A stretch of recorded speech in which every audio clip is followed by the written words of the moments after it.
it's Phil Ratcliffe with Rebel Financial, and thanks so much for joining us again today. Today we have Enas Lanham here from the Dublin Toy Emporium. Thank you so much for coming, Enas. My pleasure. Yeah. So this is a special show. It should be fun. Maybe you can bring your kids in and show them some, or maybe it's just for the adults to learn, and then they can take the kids there, right? So, tell us a little bit about the Dublin Toy Emporium, what you guys do, and what makes it different, special. So we are a local toy store, and it's really all about the experience that you have going into a toy store, the wonder, the being able to explore, having someone personally help you, and someone who really has researched and who feels passionately about bringing in good quality and safe products to the community. So I think that makes us a lot different than some, just big box or some impersonal. It's not just about making money. Exactly. Yeah, it's about the experience for the kids and for the family and the connections. And so you have an educational background, and that is one of the criteria in which how you select toys, right? Because obviously it needs to be fun for the kids, but for sure, it doesn't need to make them dumber. No, either, no, right? yes, exactly. I mean, we have a lot of things nowadays that's already doing that. So sure, a lot of video games. Yeah, and right? yes, and they have their place. Sure. But yes, I mean, having an educational background helps me a lot in knowing, what is developmentally appropriate, what's a good product to select for a child's age, and even if they're working on certain skills, and what's engaging. So yeah, that helps quite a bit. And then, just having a local store in which someone like you and hopefully the people that you hire are passionate about what they do, then you can help people connect those dots better as well too. Absolutely, because that's, like I said, it is about creating a personal experience and being able to help people, and you can really do that when you're a small store like we are.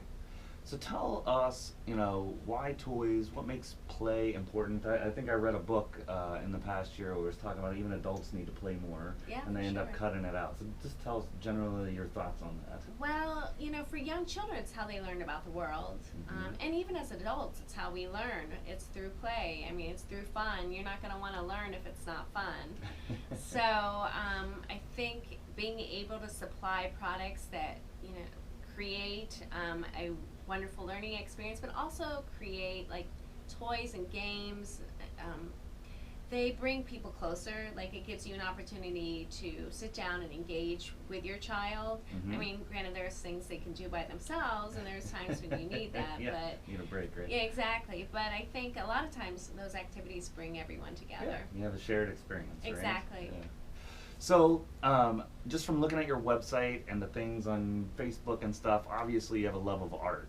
So how does that interact with toys and childhood development? Yeah, well, children are very tactile. Again, it's how they learn, and I think that, like, even in our home, we've always had like a whole closet stocked of art products where the kids they know how to pull it out, how to use it, and it's just been some of our most engaging and fun times. So I feel like it's important for kids to be able to have those experiences. There's that creative side of what they do.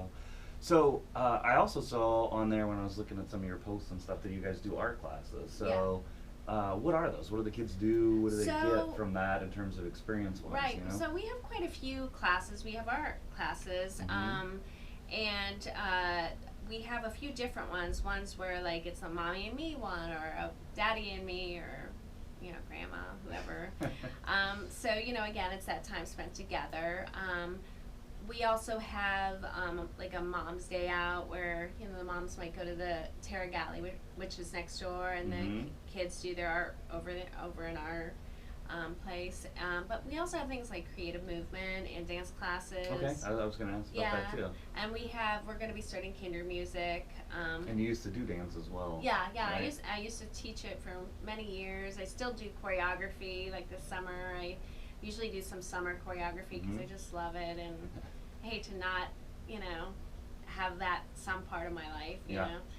But so yeah, all those experiences, they're just fun parts of childhood too.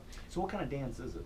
Like when you guys are So doing we have right now we have mostly creative movement, Mhm. which is for young kids. It's really a much more open-ended type of dance. I think it's more inclusive to children who might not even want to, pursue dance professionally. It's more about the experience of moving. So it's not like when you get people that come a lot and then someone new comes. Right. It's kind of easy for them to pick up Exactly. and be involved. Yeah, and it's such it feels so safe for kids to move. I mean, I had one young girl come in who was really hesitant, but when she was back there, she loved it because it's just very inclusive to everybody. You don't have to have a particular body type or, you know, necessarily a particular skill set. It's more about enjoying the movement. So it's a great way for young kids developmentally. That's a great way for young kids to start to dance because, it's, for them, it's not going to be a lot of fun if it's overly structured and. Yeah. So what age ranges are like the art classes and the dance for? So we have actually a variety of age ranges. I mean, we have things that for the young ones who are just learning to explore art, it might be really simple where they're just like, learning to hold a paintbrush and then like with the kinder music, it starts at a pretty young age. I mean, I used to do that with my kids. I loved it because it's a great bonding time. You lay the baby there, you do little songs, and so we have everything from that, and then we have older kids too that do it. Is there certain times where different kids come in, or is it just everyone kind of all together? It depends on the class. Yeah. Like if you go on the website or Facebook or Instagram, I'm on all those. You'll see what age range they are for the different classes and. Okay. Yeah, we could show. Let's share screen right here, and so give them a second to pull it up here, so you can see their Facebook page right here. Yeah. So if you just go to Facebook and you just search for the Dublin Toy Emporium, and then also, there's a lot of great pictures of like your games and stuff into there, and then I just featured a few books there. Oh, yeah, that's I awesome. love books, and I always try to get some really creative and fun books in the store. And then where on here will we events? Is that I have had them under events, but usually I just kind of post on there. Like when stuff is coming yeah, up or and what's then up? it's my web page is really the one that like kind of just says, okay, this is at this time, this is at that time. I'm not sure if I've put my kinder music on there yet, so that's the next thing I have to do. But I definitely have my so art just classes. like you guys can just Google it, just like I did. Exactly. It's like the third one down there. Yeah, and so if you It'll go be to in the post? it like lists what we have. Like I just had a story time that. Oh yeah. The pet yeah. one. Yeah, that was awesome. It's with Bears Angels. They, take care of animals that kind of fall through the welfare cracks, and so. That might have been in line for. Yeah, exactly. Being put down or what? There's such a neat company. But so and then there's the dancing. And I have to update that one because I think she's just getting done with that. So we're gonna do a new one come fall. So yeah, I usually post it there. And I have to put my kinder music. There's my art classes. And then you call ahead, and then you'll be able to see like you said, like there might be different types of classes that might be good for different age groups or experience now, or like what's with the dance classes, they say particularly like what age group does what. Like the creative dance, I think 5 to. It says 5 to 8 and 9 to 12. Yeah, exactly. Okay. So. And then they're just an hour apart. Yeah. Right there. Yeah. Okay. But we're, I think, adding a lot more dance classes coming this fall. So we have upcoming, which I'll try to put on today. We have a demo for kinder music that we're going to be putting on. And then we'll have sign-ups for the kinder music. Okay. Okay, awesome. So tell us your opinion of right now with the stuff that you have. What's kind of the best toy out there, maybe for a 5 to 8-year-old or something like that? Well, one of the companies that I really like is Think Fun. They're just so innovative in terms of their games. They're all logic games, but they're really creative and like nothing I've seen before. Like there's like laser maze where you're creating a laser, but it's through these logic. Or circuit maze, which is the same, but you're creating circuitry. That's cool. Yeah, or you can a roller coaster challenge. You're creating this giant roller coaster, and there's all kinds of different types that you'll have to figure it out. So I actually do have a YouTube page. My daughter and her friend have done a few different products where they've played it to show you how to do it. And I did one with my daughter myself. That was kind of ridiculous, but fun to do. So yeah, so we have a few different, like if you want to see what laser maze is like, we have that on there. Yeah, cool. Yeah, if you want to. So we'll link this on our Facebook page and on our YouTube page as well. So if you're watching, you guys can find these videos. Yeah, this Monkey Around, which is by Peaceable Kingdom, it's another company I really like. They make cooperative games, and they make some of the games that start at 2+.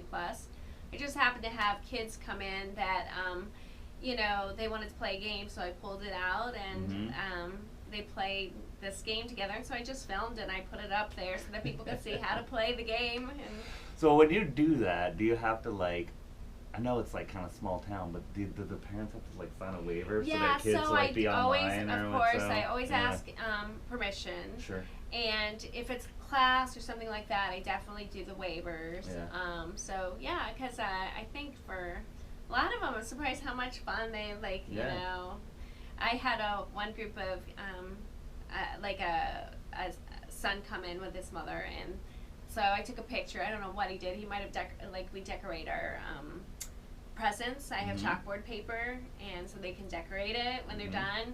And so it was really cute, so I took a picture of it with him. And so his sister was a little jealous, so she came back, and I don't know what, we took a picture of them as well later. So they really, they feel like little celebrities. So awesome. So this is kind of a fun question, since you're just kind of in the industry, and you may see a lot of toys that people aren't just seeing from Amazon, or you know, now that Toys R Us is gone. Not that they probably had the stuff that what the hype gets up on, right? Yeah, exactly. You know? So what's the best toy of all time, in your opinion? All time? Ooh, that's interesting. I mean, like I said, I think the Think Fun is, you know, like that's it? No, I can't say that's it. I mean, it's really hard to narrow it down to the best. I mean, even if you go back to your childhood or something, I will it could say be the Rubik's Cube. Oh, that thing's frustrating. You know, the kids have an advantage nowadays, I will say. They can look up online to see what the strategy is. They look at the algorithms and they learn it, though I still think there's something to that. Like memorizing it. But I also like how they've really made a comeback. They have all these different Rubik's Cubes. Really? They're really cool, like the I've Void and the Twist and the Tower, and so we have quite a few of those at home, you know, and the 2x2 is good to start with. Start with the 2x2. The old board game that we used to love was Risk. Yeah. And then that old Stratego game. Yeah. Oh, I want to get that in this store. That is a good one. Yeah. And then the old electronic game that we always used to that what is it, Simon Says or something, where you gotta repeat the pattern. I love that. And then I remember Little Caesars used to have those in their stores. I don't know if you remember that. No. And if you went in there and you got far enough, you could get like a free pizza or something really? like that. Oh, yeah, that's I remember cool. those. And that was That's one smart. of the fun things about going Yeah. there back in the day when you actually had to go get your pizzas. Yeah. See, well, they make it smart there. It's an experience. Yeah. That's what it's about. It's like more than just getting your pizza.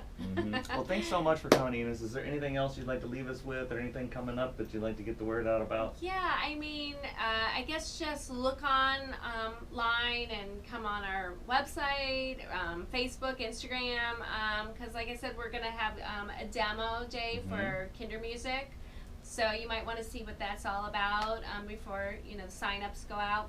And then also we do a lot of story times and things like that. We just post them when ahead of time when we're going to do them. So just, cool. So it sounds like you do some things a little bit more near term, and the real way to know that things are going on is to follow you on Facebook is the best way? Facebook and Instagram. Yeah. Okay. All right. Well, thank you so much for coming in. I think what you nice do is awesome and fun, and it seems to me like it's so different, I think, like from a consumer perspective. When I go to your website, I don't see like just the stuff to buy, but just from talking to you, it sounds like it's a wonderful experience, and Yeah, people yeah. need to come. Yeah, right? I mean, I have so- people come in all the time and just say it feels so good to be here, and that's Mhm. what I hope they do come Awesome. away with. Well, thank you so much. Thank you, my pleasure. I enjoyed it. And thank you guys for joining in today. It was a fun episode. Definitely go visit them up in Dublin. And join us next week. We're going to have Brenda Johnson and Beth Bentley in from Grin, which is Gahanna Residents in Need. We've had multiple organizations that are helping residents just in terms of like food pantries and what, so people that don't have enough to eat. And you'd think in our society that that wouldn't happen, but it does, and it's awesome that there's good people out there helping those people, and who knows, it could even be you or somebody that you know and love someday. So check it out. Hope you guys have an awesome weekend. Hopefully you don't get rained on and you can have a fun weekend. We'll see you next week.